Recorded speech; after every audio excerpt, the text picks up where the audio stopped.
Everyone. आज हम करेंगे इन्वेस्टमेंट डिसीजन और जिसमें हम पढ़ेंगे लॉन्ग टर्म इन्वेस्टमेंट डिसीजन।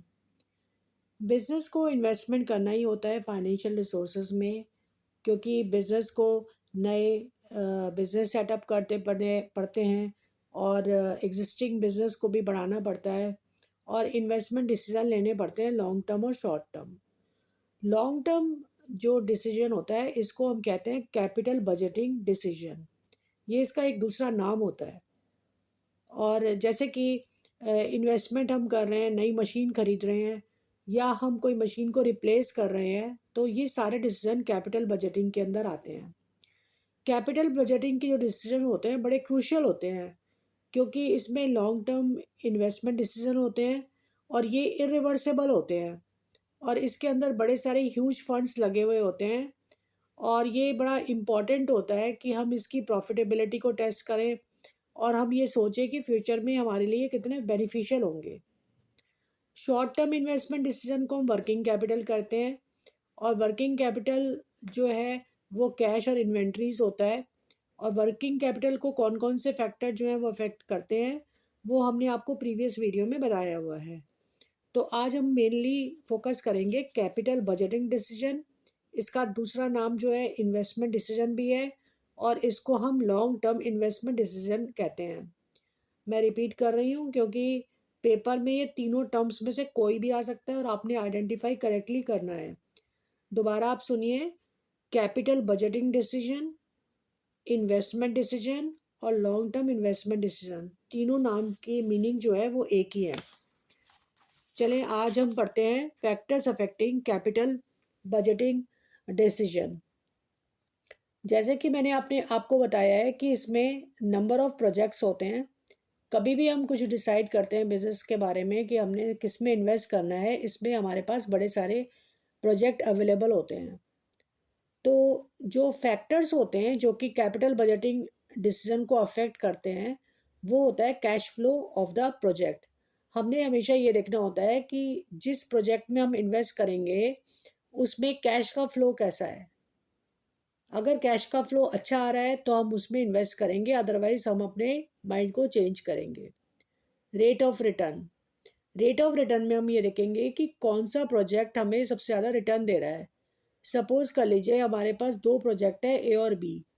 ए प्रोजेक्ट दे रहा है 10% रिटर्न, दूसरा दे रहा है 12%। तो हम बी प्रोजेक्ट को ही सिलेक्ट करेंगे जो कि 12% हमें दे रहा है रिटर्न। थर्ड पॉइंट है इन्वेस्टमेंट क्राइटेरिया इन्वॉल्व। इसका मतलब है कि इन्वेस्टमेंट करने के लिए और भी कुछ कैलकुलेशंस करनी होती हैं, जैसे कि इंटरेस्ट रेट की, कैश फ्लो की, रेट ऑफ रिटर्न की। और ये सारी टेक्निक्स हमने देखनी है और इसमें हमने देखना है कि कौन सा हमारा प्रॉफिटेबल वेंचर रहेगा। नेक्स्ट टॉपिक हम समझते हैं मैनेजमेंट ऑफ फिक्स कैपिटल। तो मैनेजमेंट ऑफ फिक्स कैपिटल यानी कि इन्वेस्टिंग डिसीजन या कैपिटल बजटिंग डिसीजन एक ही बात है।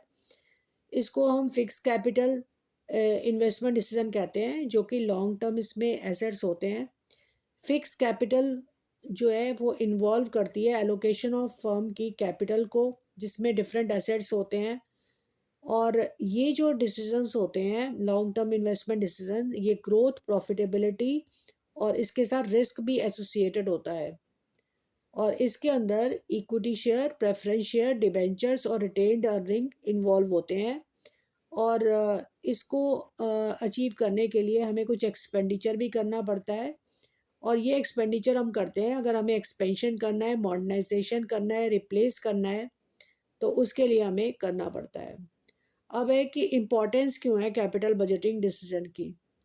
एक तो इसके साथ हमारी लॉन्ग टर्म ग्रोथ इन्वॉल्व होती है, दूसरा है लार्ज अमाउंट ऑफ इसमें फंड इन्वॉल्व होते हैं, तीसरा है इसके साथ बड़ा सारा रिस्क इन्वॉल्व होता है, और फोर्थ पॉइंट है इरिवर्सिबल डिसीजन होते हैं कि अगर हमने एक बार इन्वेस्ट कर दिया तो अगर हम उसको चेंज करना चाहें तो हमें हैवी लॉसेस जो हैं वो बेयर करने पड़ते हैं। तो अब हम पढ़ते हैं कि factors affecting the requirement of fix capital, यानी कि फिक्स कैपिटल को कौन कौन से फैक्टर अफेक्ट करते हैं। और ये बहुत इम्पॉर्टेंट हमारा क्वेश्चन बनता है फिक्स कैपिटल का, और ये हमें 6 मार्कर में मिल जाता है बहुत आराम से। तो इसको हम समझेंगे। पहला है इसका point, nature of business.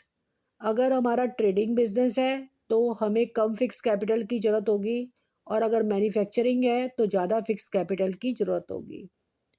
Second है स्केल ऑफ ऑपरेशन।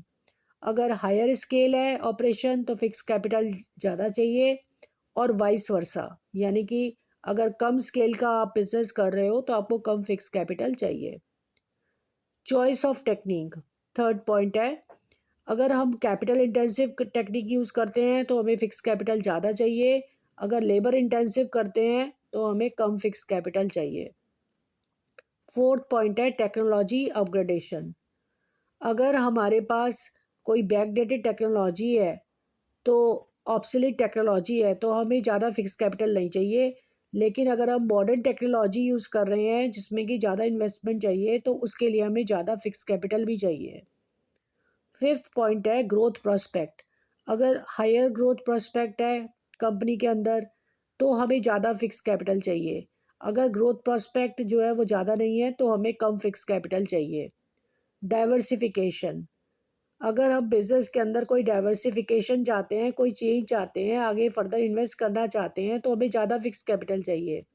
अगर आप डाइवर्सिफाई नहीं कर रहे अपने बिजनेस को, मान लो आप डाइवर्सिफाई कर रहे हो, टेक्सटाइल का बिजनेस है और आप सीमेंट भी का प्लांट लगाना चाहते हो, तो डाइवर्सिफिकेशन हो गया।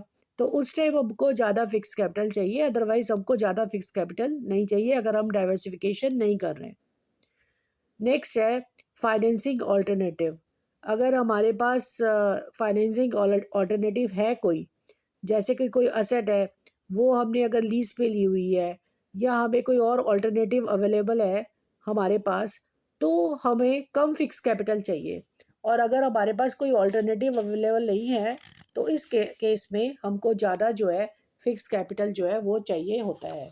इसके बाद है lack of level of collaboration. अगर मान लो कि आपके साथ मिलके कोई बिजनेस कर रहा है कोलैबोरेट करके, तो उस टाइम हमको ज़्यादा फिक्स कैपिटल नहीं चाहिए।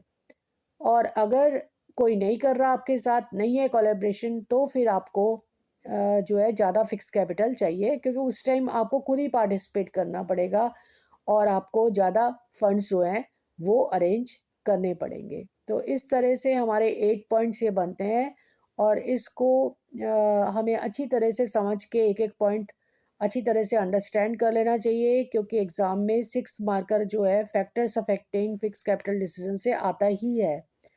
तो इसके लिए हमें इस तरह से तैयार अपने आप को करना पड़ेगा। Thank you so much.